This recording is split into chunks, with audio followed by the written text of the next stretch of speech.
Hi, welcome back to my channel. Here's another new code. Watch out and take care. The beautiful Sakura Satsuki.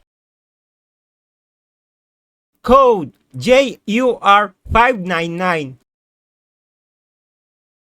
Released on January 27, 2026. And it has 150 minutes watch time. The story is about stepmom and her stepson.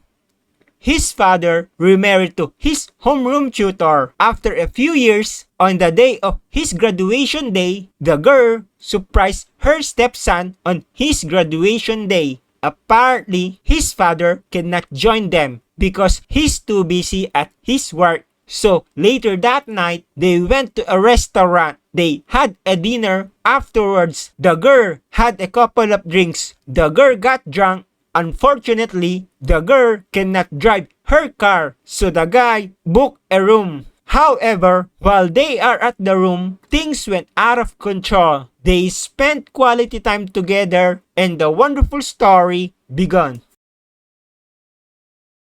Make sure to subscribe and like and turn on notification for new codes. Thank you for watching.